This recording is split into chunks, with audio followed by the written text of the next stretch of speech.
আমাদের সংসদে মাননীয় স্পিকার মহোদয় উনি একটি সুন্দর কথা বলেছেন। কি বলেছেন? একজন বক্তব্য দিতে চেয়েছেন, উনি বলিষ্ঠ কণ্ঠ নিয়ে বলেছেন, আগে নামাজ পরে সংসদে বক্তব্য হবে, আওয়াজ দিয়ে বলেন আল্লাহু আকবার। এটি আমরা চাই, ঠিক কিনা?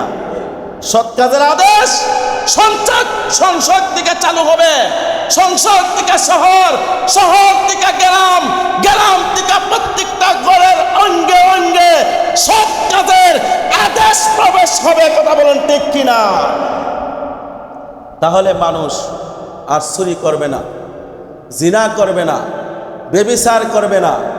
যদি রাষ্ট্রীয়ভাবে এই সৎ কাজের আদেশ চালু করা হয় যে জিনার দায়ে তাকে মৃত্যুদণ্ড দেওয়া হবে, চুরির দায়ে তার হাত কাটা হবে, যেটা কোরআনের আইন, এই আইন যদি পাশ করা হয় তাহলে আর কোনো চুরি করতে যাবে না, ঠিক কিনা? কইব ধরা গেলে আমার হাত কাটতে লাগবে।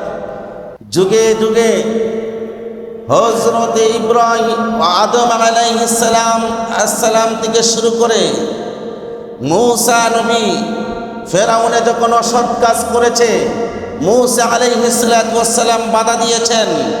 ঈসার কওমে যখন অসৎ কাজ প্রদান করেছে, ঈসা আলাইহিস সালাম বাধা প্রদান করেছেন।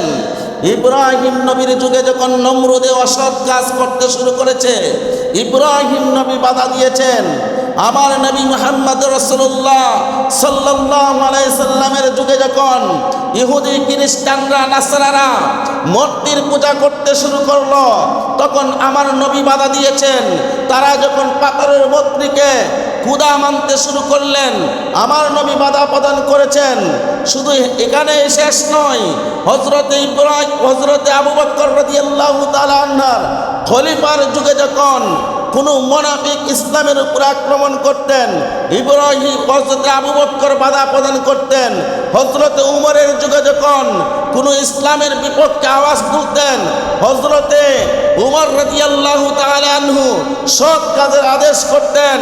যখন উসমান রাদিয়াল্লাহু তাআলা আনহুকে কাফেররা আক্রমণ করে নির্যাতন করে শহীদ করে দিলেন, তখনও সাহাবায়ে কেরাম থেমে যান নাই, সৎ কাজের আদেশ দিয়েছেন।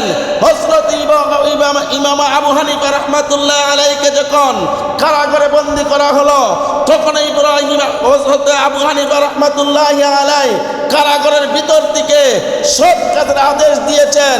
ইমাম আবু হানিফা থেকে শুরু করে কাজী মঈনুদ্দিন চিশতি থেকে শুরু করে হযরতে শাহজালাল ইয়ামানি, আজ পর্যন্ত বাংলার জমিনে সমস্ত ইমামগণরা এই মিম্বর থেকে সৎ কাজের আদেশ করেই যাচ্ছে। কথা বলেন ঠিক কিনা? এখন সৎ কাজের আদেশ করতে যায় বহু ইমামরা নির্যাতিত হয় না? হ্যাঁ, এই যে সৎ পথে আসি, মানুষদেরকে ডাকি, এই আয়াতটাই আজকে আপনাদের সামনে তেলাওয়াত করেছি। আল্লাহ বলতেছেন, ওয়ামান আহসানু কাওলাম মিম্মান দাআ ইলাল্লাহ, এর চাইতে ভালো কথা আর কার হতে পারে যে ব্যক্তি আমি আল্লাহর পথে মানুষদেরকে ডাকে।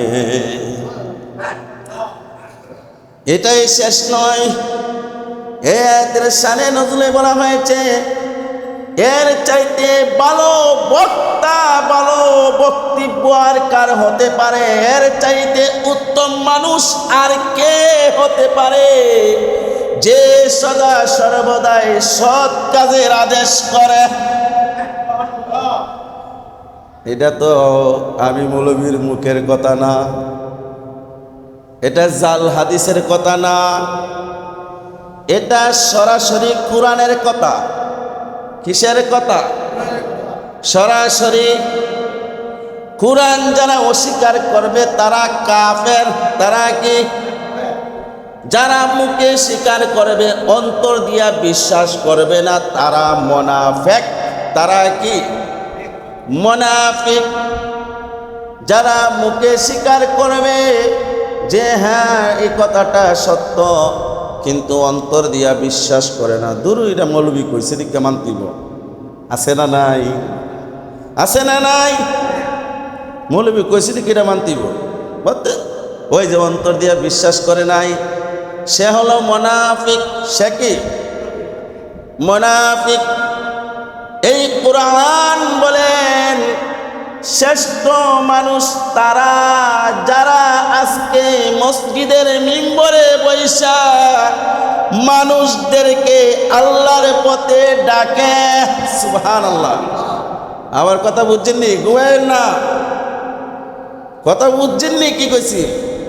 শ্রেষ্ঠ মানুষ কারা? যারা মসজিদের মিম্বরে বৈশা মুসলমানদেরকে আল্লাহর পথে ডাকে। সুবহানাল্লাহ। এখন বলুন মসজিদের মিম্বরে বয়া যদি কোনো বেলা সুদ খায় কি শ্রেষ্ঠ মানুষ হইব?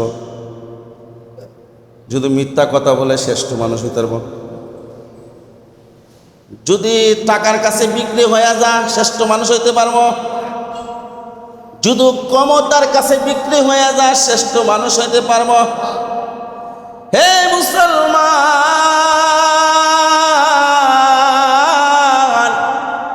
এই মিম্বর আপনার বাপের আমার বাপের কিনা মিম্বর নয়। এই মিম্বর হলো আল্লাহর তরফ থেকে নাজিল করা মিম্বর। আমার আল্লাহ রব্বুল আলামিন আমার নবীজিকে নিয়ে গেলেন মেরাজে। বাইতুল মামুরে সমস্ত নবীরা উপস্থিত হইয়া নবীর জন্য অপেক্ষা করতে শুরু করলেন। মুসা নবী বলে আজকের ইমামতি আমি করব। ঈসা নবী বলে আজকের ইমামতি আমি করব। হযরত ইব্রাহিম খলিল বলে আজকের ইমামতি আমি করব। হযরত দাউদ পয়গম্বর বলে আজকের ইমামতি আমি করব। আল্লাহ বলেন না না, আজকের ইমামতি করবেন আমার বন্ধু হাবিবুল্লাহ। ইমাম নির্ধারণ করছেন কে? আরো জোরে, আরো জোরে। ইমাম নির্ধারণ কে করছেন? কোন নেতা নির্ধারণ করে? বলুন। আমার যদি যোগ্যতা না থাকে, আমার যদি নবীর সুন্নত না থাকে, আমার যদি কোরআন তেলাওয়াত না করতে পারি, আপনারা যতই আমার সাপোর্ট দেন আমি কি ইমাম হইতে পারবো? পারবো নাকি? এটা কি ক্ষমতার জোরে, টাকার জোরে, গোষ্ঠীর জোরে সম্ভব? আল্লাহ বলেন বাইতুল্লাহ থেকে কানায়ে কাবা থেকে আলমনগর মসজিদ পর্যন্ত যত ইমাম কিয়ামত পর্যন্ত নিয়োজিত করা হবে, আমার আল্লাহ আগেই ওই ইমামকে ইমাম হিসাবে স্বীকৃতি দিয়েছে।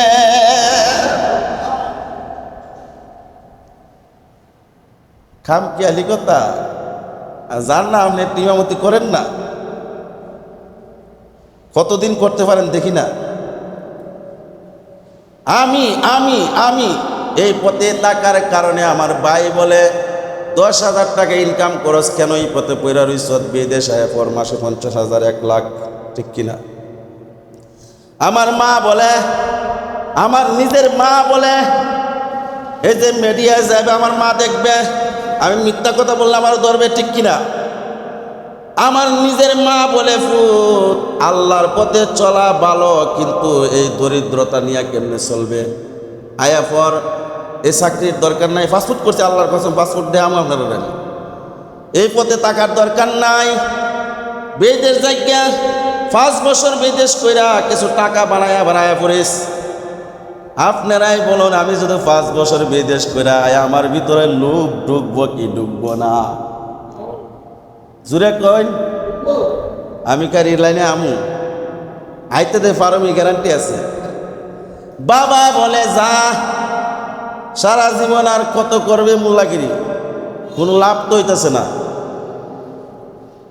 আমার শ্বশুর শাশুড়ি গুসা, এরা অনেক বড় লোক, এই জন্য আমার সাথে গুসা খেললে আমি যাই না বাইরে। আমার ওয়াইফে গুসা। আমি একটা কথা স্পষ্ট বলে দিয়েছি আমার মা, আমার ভাই, আমার বউ, আমার শ্বশুর শাশুড়ি, আমার আত্মীয় স্বজনকে, আল্লাহর কোরআন পড়েছি, যদি না খাইয়া মরি আমার আল্লাহ সাক্ষী, দুনিয়া থেকে যদি না খায়াও মরে যাই, হাসরের দিন আল্লাহর কাছে আমার হিসাব দিতে হবে না। ঠিক কিনা বলুন? সৎ পথে থাকা অনেক কঠিন বাবা, সৎ পথে থাকা অনেক কঠিন, সৎ পথে মানুষদেরকে ডাকা অনেক কঠিন। বলাটা সহজ, বলাটা সহজ। এই যে আমি 10,000 বেতনে চাকরি করি, আপনারা এই বিভাগ দিয়ে বলে আমি যদি রিক্সা চালাই মাসে 20,000 টাকা ইনকাম করা অসম্ভব হবে? হ্যাঁ, কিন্তু আমার এই লাইনটা নষ্ট হয়ে যাবে। ঠিক কিনা? আমি যেইভাবে মানুষদেরকে আল্লাহর পথে ডাকতে পারতেছি, ওইটা কি আর আমার পক্ষে সম্ভব হবে?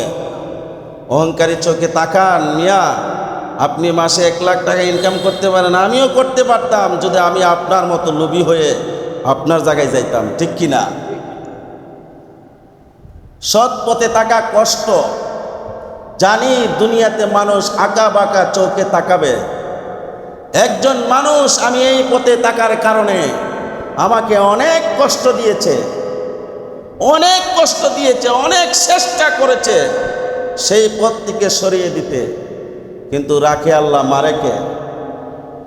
আল্লাহ যদি রাখে, কেউ কি এই পথে সরাইতে পারবে? আল্লাহ যদি তাকে সৎ পথে কবুল করে। আমি ছাত্র জীবনে কোরআন পড়েছি, সারা রাত কোরআন তেলাওয়াত করেছি, আমি আল্লাহর পথে দেখেছি। আমি কোনোদিন সুদ খাই না, ঘুষ খাই না, মানুষের মাথায় বাড়ি দেই না, আঘাত করি নাই। বলুন, আমার কোনো রেকর্ড আছে আমি মানুষের মাথা ভাঙছি? কোনো রেকর্ড নাই। আমি মানুষকে কষ্ট দিয়া বেশি একটা কথা বলতে চাই না। কেন চাই না? আমার কথা শুনে যাতে মানুষ হেদায়েত হয়। ঠিক কিনা? এই জন্য বলি বাবারা, সৎ পথে নবী রাসূলুল্লাহ আল্লাহর পথে মানুষদেরকে ডাকছেন, সাহাবায়ে কেরাম মানুষদেরকে ডাকছেন, তাবেঈনরা মানুষদেরকে আল্লাহর পথে ডাকছেন। ঈসার তরিকার ইমাম আবু হানিফা, ইমামে হাম্বল, ইমামে শাফি, ইমামে মালিকি, তারাও আল্লাহর পথে মানুষদেরকে ডাকছেন। এই জন্য কিয়ামত পর্যন্ত আল্লাহ ঘোষণা দিয়ে দিলেন, যারা মানুষদেরকে আল্লাহর পথে ডাকে তাদের কথাই হলো আমার দরবারে শ্রেষ্ঠ কথা।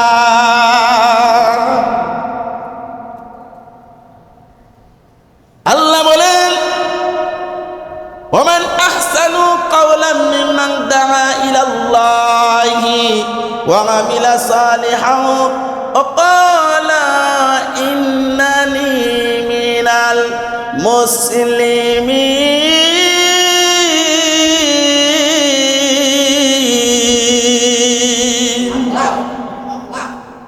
আল্লাহ বলেন, শুধু সৎ পথে ডাকলে হবে না, সৎ পথে ডাকলে হবে না, নিজে নিজে নেক কাজ করতে হবে, নিজে আমল করতে হবে এবং নিজে মুসলমানদের অন্তর্ভুক্ত হতে হবে। এখন আছে না সুশীল সমাজ, নিজে নামাজ রোজা নাই, ও আরেকজন গিয়ে কিরে তুই নামাজ পড়স না, ও ভাই আপনি জাননি, আমার তো ব্যস্ততার সময় ভাই না। ওই নিজের কিন্তু খবর নাই, আরেকজনের খবর লো। ওই লোক ভালো হতে পারে না। আল্লাহ বলেন, যারা সৎ কাজ করে এবং নিজে সৎ পথে মানুষদেরকে ডাকে এবং নিজে নেক কাজ করে, মুসলমানদের অন্তর্ভুক্ত নিজে থাকে, সেই লোক হলো সর্বোত্তম লোক। সুবহানাল্লাহ। সেই মানুষটাই হলো সর্বোত্তম মানুষ, তার কথা উত্তম, তার চলা উত্তম, সেই মানুষ হিসাবে আমি আল্লাহর দরবারে শ্রেষ্ঠ মানুষ। সুবহানাল্লাহ। সুন্দর পোশাক লাগালে শ্রেষ্ঠ হওয়া যায় না, সুন্দর পোশাক লাগালে শ্রেষ্ঠ হওয়া যায় না, সুন্দর চেহারা হলে শ্রেষ্ঠ হওয়া যায় না, বড় লোক হলে শ্রেষ্ঠ হওয়া যায় না, এমপি মন্ত্রী হয়ে গেলে শ্রেষ্ঠ হওয়া যায় না। এই দুনিয়ার অন্ধকার জগতে আপনি শ্রেষ্ঠ হয়েও কি করবেন না? 70 বছর 100 বছর দামি মানুষ হয়ে থাকলেন, মরার পরে তো ওই আবার জাহান্নামে যাইতে হবে। ঠিক কিনা? মরার পরে তো আবার আপনি নিকৃষ্ট মানুষ হয়ে যাবেন যদি আল্লাহর দরবারে শ্রেষ্ঠ না হতে পারেন। আপনি যদি আল্লাহর দরবারে শ্রেষ্ঠ মানুষ হতে পারেন, তাহলে আপনিই প্রকৃতপক্ষে শ্রেষ্ঠ মানুষ। সুবহানাল্লাহ। এখন বলুন, ইমাম কে ছিলেন? আমার নবীজি কে ছিলেন? আমার নবীজি। নবীজির পরে ইমাম কে হয়েছে? সাহাবায়ে কেরাম। কে হয়েছে? সাহাবায়ে কেরাম। সাহাবায়ে কেরাম খালি নমাজই পড়ছে না সৎ কাজের আদেশও করছে? হ্যাঁ। এরপরে ইমাম হয়েছে তাবেঈন, এরপরে ইমাম হয়েছে চার তরিকার ইমাম, এরপরে ওলি আব্দুল গাউস কুতুবরা, যাদের মাধ্যমে আমরা ইসলাম পাইলাম। ঠিক কিনা? হ্যাঁ। এখন যদি তাদেরকে আমরা অস্বীকার করি, আমরা কি ইমান সঠিক ইমানদার হতে পারবো? সম্ভব না। এক শ্রেণীর লোক আছে, কোরআন মানো হাদিস মানো, কোরআন মানো হাদিস মানো, সাহাবায়ে কেরামের মাপকাঠি মানা যাবে না। রাসূল সাল্লাল্লাহু আলাইহি সাল্লাম সশরীরে রওজা মুবারকে জিন্দা আছে। ঠিক কিনা? এখন যদি কেউ কোনো ইমাম যদি বলে, আপনাদের এখানে যদি আসি ইমামতি করার জন্য, আর ওই ইমাম যদি দাঁড়ায় বলে যে রাসূল সাল্লাল্লাহু আলাইহি সাল্লাম মরে গেছে গা, পচে গেছে গা, ওই ইমামের আকীদা নষ্ট, ওই ইমামের পিছনে নামাজ হবে না। এটা উচিত কথা। এটা কি? এটা সৎ কাজের আদেশের কথা। ওই ইমামের পিছনে নামাজ হবে না যতক্ষণ পর্যন্ত তার আকীদা ঠিক না করে। আছে না নাই? আবার কিছু আছে মনে করেন গুমরাহি, নামাজ রোজা কিচ্ছু লাগে না, ফির মুরিদি করে, বন্ড আকীদা। কি আকীদা? বন্ড আকীদা।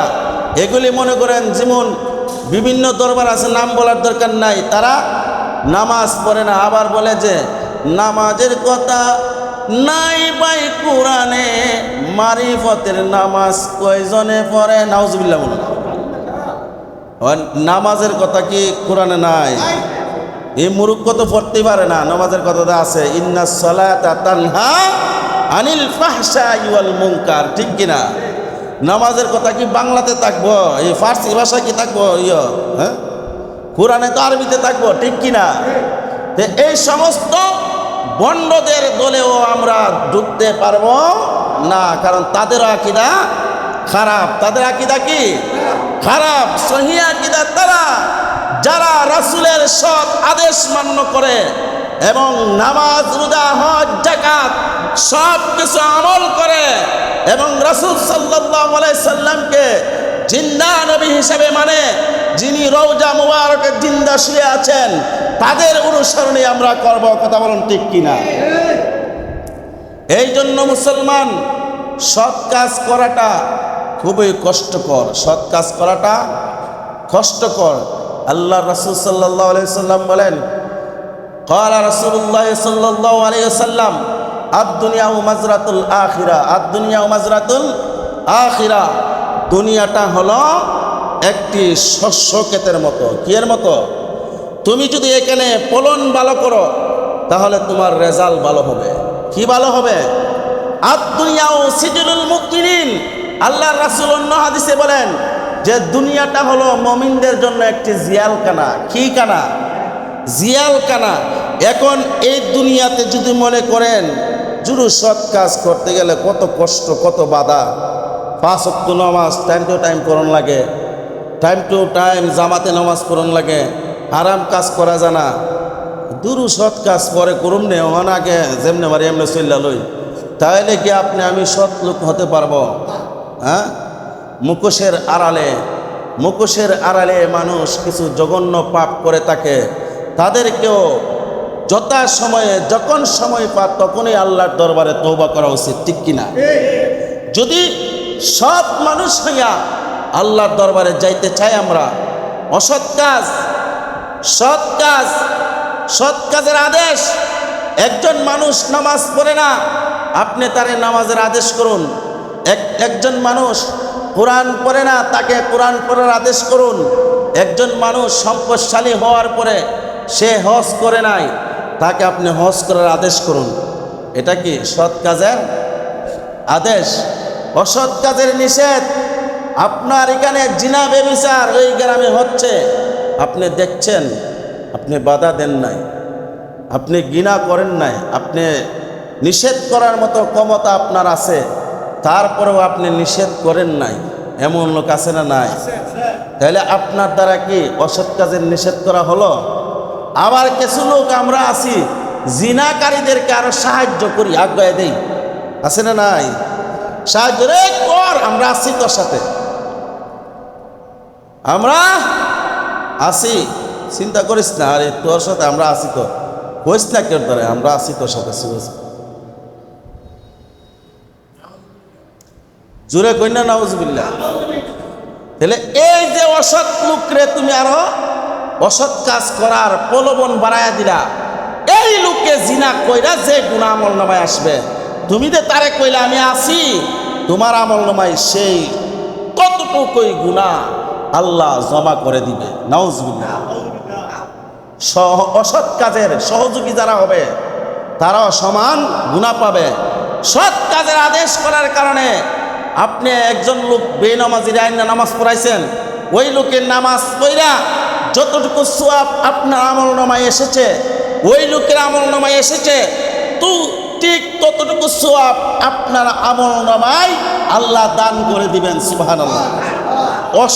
সৎ কাজের আদেশ করার পুরস্কার হইল ওইটা, আর অসৎ কাজের সহযোগিতার পুরস্কার হইল গুনাহ করার কারণে, পাপ করার কারণে যতটুকু গুনাহ ওই অসৎ লোকের আমল নামায় জমা হবে।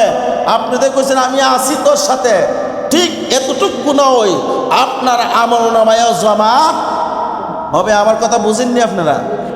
হ্যাঁ, খালি বুঝলে হইতো না, যেখানে অন্যায় সেখানে প্রতিবাদ আমাদেরকে করতে হবে, ঠিক কিনা?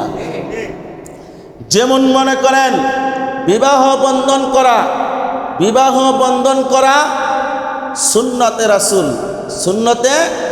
রাসূল, এটা কি গুনার কাজ না সওয়াবের কাজ? হ্যাঁ, সওয়াবের কাজ। বিবাহের মধ্যে এখন যদি গান দ্রব্য বাজনা বাজায়, এটা কি গুনার কাজ না সওয়াবের কাজ? সবাই কইন, গুনার কাজ না সওয়াবের কাজ? হ্যাঁ, গুনার কাজ নেই। ওই যে বাচ্চা, আগের দিনের বাচ্চারা 10 বছর 20 বছর 40 বছর হইলে বাপের সামনে হারিয়ে কথা কইছে না, আর হন যে ডেক্সিট বাজায় বিয়া করে হন বাচ্চা জন্মের পরেই নাচে দেয়। আর 10 বছর হইলে তোমার দিকে আমার কাজ করুন লাগবো, মুখের পাল্লা জবাব দে, ওই ডেক্সির বাজনার ফলাফল, ঠিক কিনা? হ্যাঁ, এই যে আপনি একটি হালাল কাজের মধ্যে, একটি হালাল কাজ নয়, শুধু একটি সওয়াবের কাজ, এমন সওয়াবের কাজ আল্লাহ রাসূল বলেন এই বিবাহ বন্ধনে আবদ্ধ করার কারণে সঙ্গে সঙ্গে স্বামী স্ত্রী দুইজনের সমস্ত গুনাহ আল্লাহ মাফ করে দেয়। তাহলে এমন একটি পবিত্র কাজের মধ্যে যে আপনি হারাম ঢুকাইলেন, এটা কি আপনি ভালো করলেন না খারাপ করলেন? হ্যাঁ, এই অসৎ কাজের বাধা আপনারা করেন না, ঠিক কিনা? এই অসৎ কাজের বাধা আমাদের সমাজে নাই। আরো যদি ইমাম সাহেব গিয়া বাধা দেয়, ওই ইমামের তো টাইম শেষ, ইমামের টাইম শেষ, কয়ের লেগে বেড়াইছে আমরা বিয়ার অনুষ্ঠানে বাধা দিত, ঠিক কিনা? যে তুমি আমার টাইম শেষ করবা, আমার টাইম আলমনগর শেষ হইলে আরো 10টা আলমনগর আল্লাহ রাখছে, ঠিক কিনা? রিজিকের মালিক কে? আল্লাহ। এক আলমনগরে চলে গেলে আবার আরেক আলমনগর আল্লাহ আমার জন্য উপস্থিত রাখবে, যদি আমি এই লাইনে তাকি, ঠিক কিনা? চাকরির পরোয়া কইরা মিথ্যা কথা, মিথ্যা ওয়াজ কইরা সমাজে মানুষের আনন্দ দিয়া যাওয়ার লোক আমি না। আমি হক কথা বলবো, সৎ কথা বলবো, সৎ কাজের আদেশ দিব। এতে যদি আপনি মনে কষ্ট লাগে, আমার কিছু করার নাই। আপনি যদি ওইটা করেন, তওবা করে নেবেন, আপনি উল্টা আমার প্রতি রাগ করতে পারেন না। কারণ একজন ইমাম, একজন মুসল্লির সবচেয়ে কাছের লোক, সে জাহান্নাম থেকে বাঁচাইতে চায়, ঠিক কিনা? একজন ইমাম একজন মুসল্লির জন্য সবচেয়ে প্রিয় লোক। ওই ইমামে চায় আমার মুসল্লি কিভাবে হালাল পথে ফিরে আসে, কিভাবে জাহান্নাম থেকে বাঁচতে পারে। আর আপনার সন্তান যে এত ভালোবাসেন, এই সন্তান কোনোদিনই আপনারা বলে নাই যে বাবা যাও না একটু নামাজ পড়ো না গিয়া, বলছে? এত ভালোতে বাসলেন সন্তানরে এত কিছু দিতেছেন আপনি, ওই সন্তান কিন্তু আপনারা একদিনও বলে নাই যে বাবা নামাজ না পড়লে জাহান্নামে যাইতে হবে, তুমি কে নামাজটা পড়ো না, বলছে? আপনারা সৎ কাজের আদেশ দিছে? দেই নাই। আপনি বাবাও কোনোদিন সন্তানরে দেন নাই।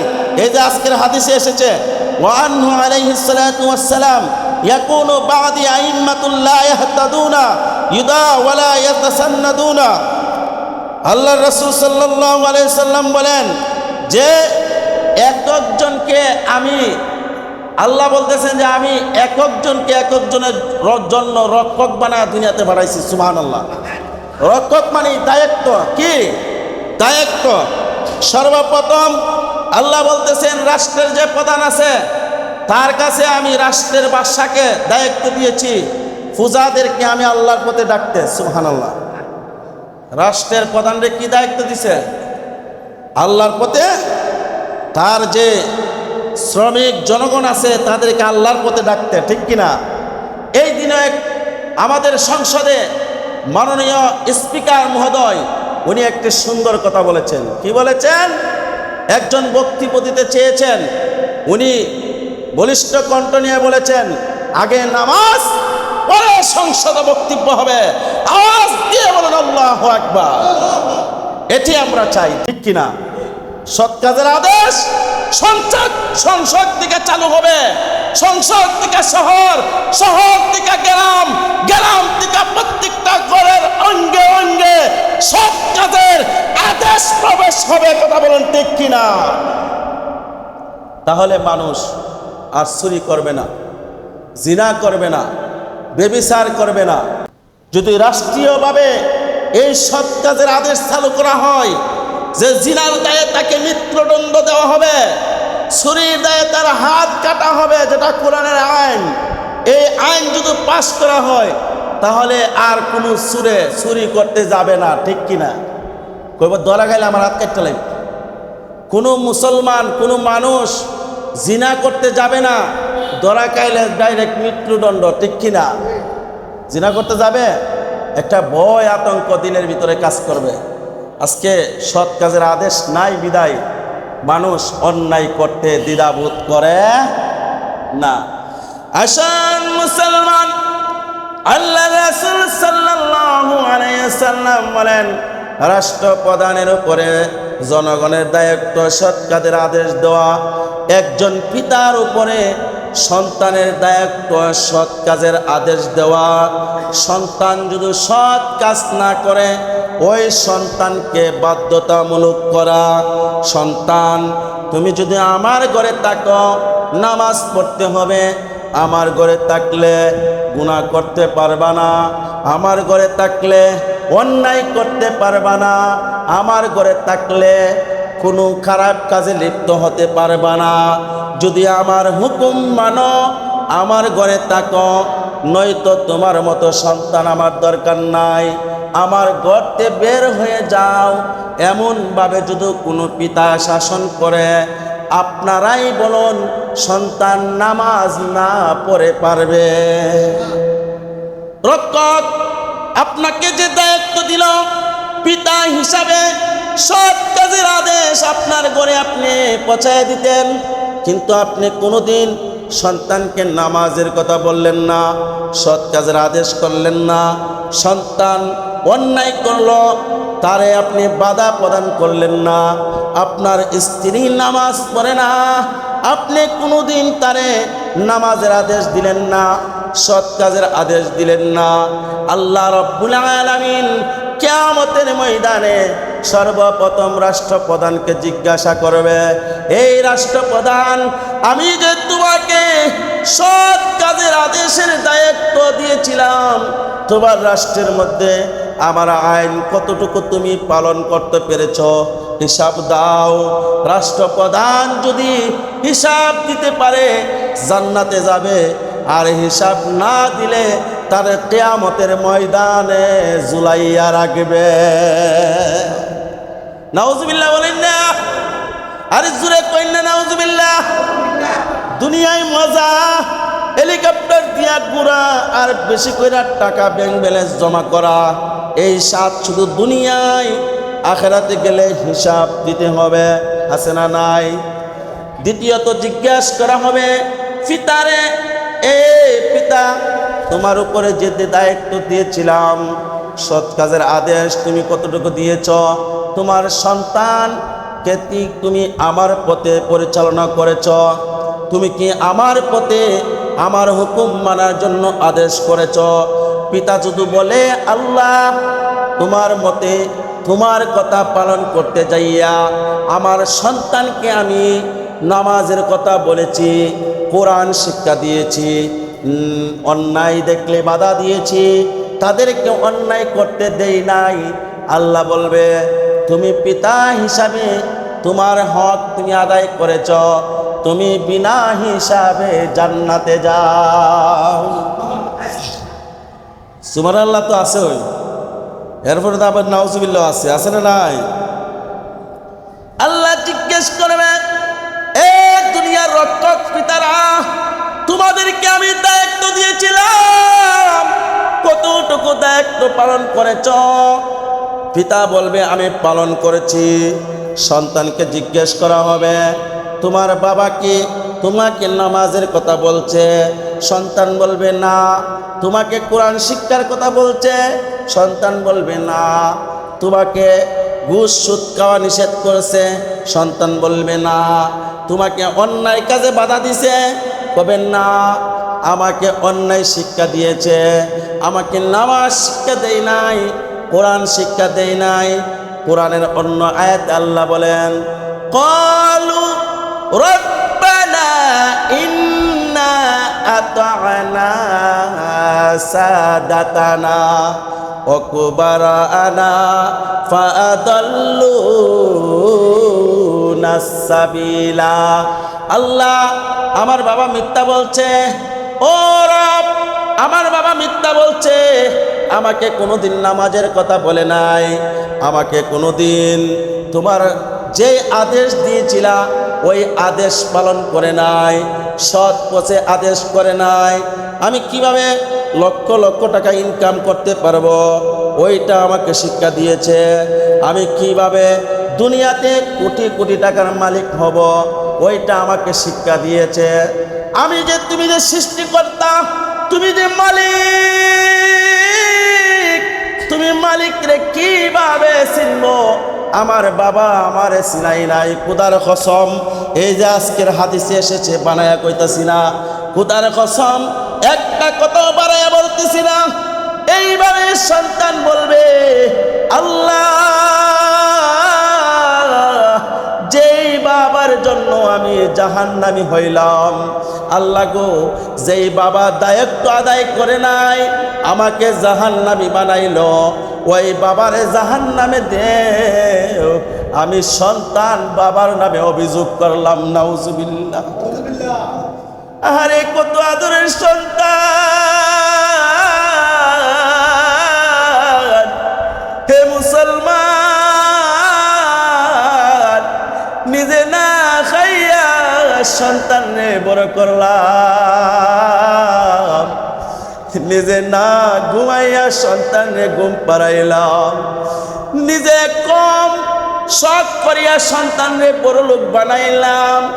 এই সন্তান দিয়ে এখন আপনি আমার বিরুদ্ধে আল্লাহর দরবারে মামলা দায়ের করে বিচার চাই, বিচার চাই। ওই বাবার কারণে আমি জাহান্নামী হয়েছি, ওই বাবারে জাহান্নামে ঢুকাও, তারপরে আমারে জাহান্নামে দাও, নাউজুবিল্লাহ। এটার কারণ কি রে মুসলমান? আল্লাহ রাসূল বলেন, রক্ষক হিসাবে তুমি দায়িত্ব পালন করো নাই, এই জন্য তোমার সন্তান তোমাকে জাহান্নামে নিয়ে গেল। হে মুসলমান, আল্লাহ তাআলা সৎ কাজের আদেশ করার আদেশ দিয়েছেন। আপনি আমি যদি ঈমান নিয়ে কবরে যাইতে চাই, আল্লাহর প্রিয় গোলাম হইয়া আসরের ময়দানে উঠতে চাই, আপনি আমাকে সর্ব অবস্থায় সৎ কাজের আদেশ করার দরকার আছে না নাই? আছে না নাই?